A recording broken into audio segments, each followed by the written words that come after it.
chers collègues, chers amis, c'est avec une immense émotion que je me tiens devant vous cet après-midi pour ouvrir ce 4e congrès de santé intégrative. Je dois vous l'avouer, il y a encore quelques jours, nous ne savions pas si cet événement pourrait avoir lieu ici. Nous avons dû changer de date, changer de lieu, nous adapter sans cesse et faire face à des obstacles jusqu'au dernier moment. Certains ont même tenté de nous intimider pour empêcher la tenue de ce congrès. Alors oui, la santé intégrative dérange encore.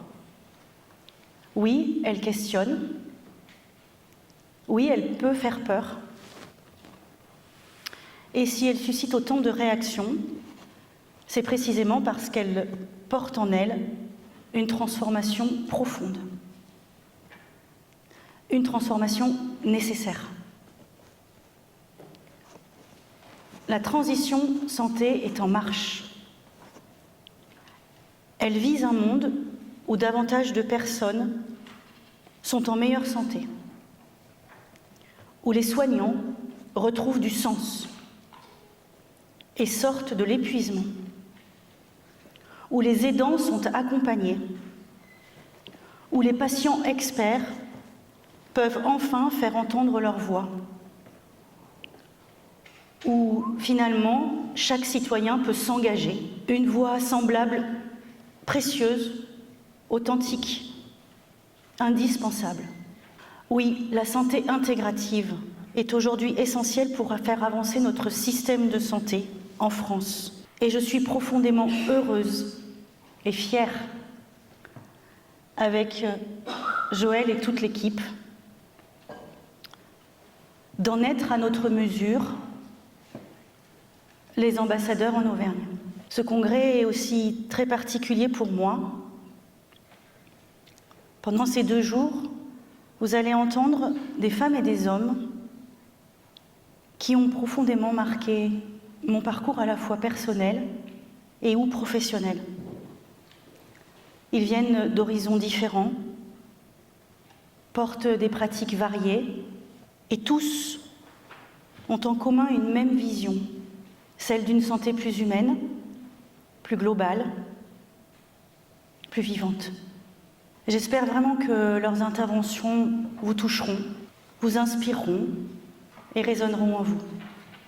Je voudrais maintenant adresser mes remerciements parce que ce congrès, il y a une énorme équipe derrière qui a toujours cru en moi. Alors, merci aux 25 bénévoles présents et engagés qui rendent cet événement possible. Merci à toute l'équipe du comité de pilotage, Christian, Isa, Baptiste, Joël, Maryse, Olga, Sylvie, Alexandre, Émilie, Jean-Charles. Merci du fond du cœur à mon acolyte depuis le mois de septembre. Merci Yanis pour ton soutien et ton engagement qui est vraiment exceptionnel. Merci à ma fille qui nous rejoindra demain, toujours présente dans mes élans et des fois les plus fous. Merci vraiment à tous les conférenciers qui, malgré les pressions, ont fait le choix courageux d'être ici aujourd'hui. Merci à Joël pour son soutien inconditionnel. Merci à mes amis, notamment à Steph d'avoir cru en moi. Merci à tous les partenaires qui sont là et que vous pouvez retrouver aujourd'hui dans la salle Madesclair, juste en dessous de l'auditorium, notamment pendant les pauses. Et surtout, merci à vous. Merci à vous tous d'être ici. Votre présence donne du sens à tout ça. Pour finir, ce 4e congrès a une saveur particulière pour moi, puisque je vais voguer à partir de septembre sur Bordeaux. Et donc, ça sera forcément différent. Donc, ici ou ailleurs, en tout cas, il continuera à exister. Alors, c'est avec beaucoup d'émotion et une immense fierté que je déclare ouvert ce 4e congrès en santé intégrative. Très beau congrès à vous tous et vous toutes, et je laisse la parole à Joël.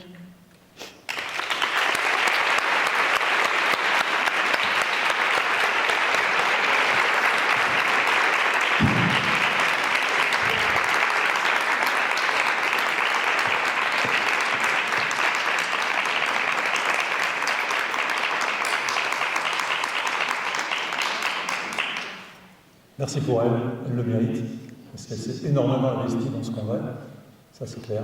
Je suis très très heureux d'être ici. J'attendais ça avec impatience. J'ai à peu près 3 secondes pour je t'en remercie, Virginie. Bon, j'avais une petite diatribe, mais bon, on va faire courte, hein, mais bon, je voulais juste dire qu'on vivait quand même une époque très paradoxale, puisque finalement, la médecine moderne est quand même assez extraordinaire. Ces dernières décennies, on a vu des progrès incroyables. Quand on regarde bien, on a pratiquement doublé l'espérance de vie en moins d'un siècle, même si on vit aujourd'hui, donc pour les femmes, à peu près 86 ans, les hommes 80 ans, mais l'espérance de vie en bonne santé n'est que de 64 ans. Bref, donc effectivement, on a vu des progrès considérables, et je crois qu'on n'est pas au bout de nos surprises, puisque avec la technologie, avec l'IA, je crois qu'on va vivre des événements extraordinaires. On est, vous savez, dans l'ère de l'exponentialité. L'exponentialité, vous savez que la courbe exponentielle, vous la connaissez, elle monte doucement, donc depuis 2 siècles, et là, on est, à mon avis, au pied de la verticale. Je pense que dans 10 ans, on ne s'imagine même pas ce que sera la santé. Tant mieux, c'est le côté lumière de l'IA et de la technologie qui est en crainte pour certains. En tout cas, c'est paradoxal parce qu'on vit une médecine fantastique et d'un autre côté, eh bien, en fait, on a des, comment dirais-je, une médecine, une santé qui est bien malade dans notre pays, des usagers qui sont pas toujours très contents, des médecins et des personnels de santé de manière globale qui sont en sous-effectif, et surtout qui sont en souffrance. Pour 50% pratiquement des professionnels de santé sont en souffrance au travail, avec tout ce que ça comporte. La perte de accomplissement de soi, l'épuisement émotionnel et surtout la déshumanisation. Tout risque de malveillance et de maltraitance. Bref, donc, vous voyez, c'est paradoxal, mais d'un côté, c'est remarquable, de l'autre côté, il y a un gros malaise. Pourquoi ne pas réhumaniser cette médecine? Parce que la solution est peut-être là. Et on va essayer pendant ces 1 jour et demi de vous montrer que la santé intégrative peut être la santé de demain, peut être une nouvelle façon de voir la médecine.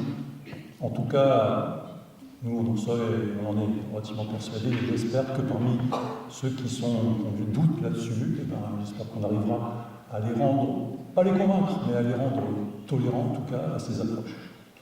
Je n'en dirai pas plus parce qu'on est en retard. Et donc, je vous souhaite en tout cas un excellent congrès. Profitez-en, savourez-le. Merci.